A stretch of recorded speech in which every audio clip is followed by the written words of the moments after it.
కాదు, ప్రభువును నమ్మువారు సియోను కొండవలే నిశ్చలముగాను శాశ్వతముగా నిలుస్తారు. ప్రభువును నమ్మువారు ఎలా ఉంటారంట? సియోను కొండవలే నిశ్చలముగా శాశ్వతముగా నిలుస్తారు. ఎంత శాశ్వతంగా నిలుస్తారు అనేటటువంటి మాట మన హృదయంలో విశ్వాసాన్ని పెంపొందించేదిగా ఉంటే మనకు టయాలు అవసరం లేదు. అయిగా చెప్పారు, ఇటుకలు అవసరం లేదు. ఎందుచేతంటే దేవుని యొక్క ప్రార్థన సమయాన్ని మనము విశ్వాసము కలిగి నిర్వర్తించుకుంటే కనుక ఆ దేవుడు ఇక్కడ ఏం చేస్తాడు తెలుసా?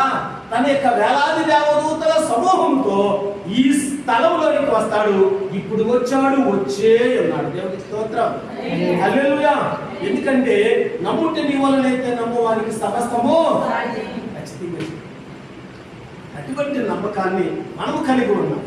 మనం వేరొక పరిపర విధానం అనే ఆలోచనలు ప్రక్కదోవ పట్టించకూడదురా. ఎందుకంటే దేవుడే మనకు ప్రతికూలతగా పనిచేస్తూ ఉన్నప్పుడు మనము ఆందోళన చెందవలసినటువంటి పని లేదు. కాబట్టి ఇంకొక మాట చెప్తూ ఉన్నాను. ప్రభు పట్ల భయభక్తులు చూపు అతని మార్గంలో నడిచిన నరులు ధన్యులు. 128 కీర్తనలు. తర్వాత ఇంకో 2 మాట చెప్తున్నారు. ఈ కష్టార్జితమును నీవు అనుభవించు, నీవు ఆనందమును అభ్యుదయమును పడదు. ఈ బాధ్యులు అప్పుడు తీరాలి అని అంటే అత్యాశ కలిగే జీవితంలో మనం ముందడుగు వేస్తే బాధ్యత తీరుతాయా? అర్థమవుతుంది మీకు? అత్యాశతోటి బాధ్యులు తొందరగా తీర్చేయాలి అనేటటువంటి ఆలోచన కలిగి రకరకాలైనటువంటి ద్రావణలో వెళితే బాధ్యులు తీరుతాయా? అందుచేత నేను అంటాను, నీవు కష్టపడు, నువ్వు కష్టాన్ని మీద ఆధారపడు. అప్పుడు నువ్వు కష్టపడినటువంటి కష్టార్జితము నీవు పొందుకుంటావు. ఆ కష్టార్జితము ఆల్రెడీ భర్తగా పొందుతూ ఉన్నాడు, బిడ్డలుగా పొందుతూ ఉన్నాడు.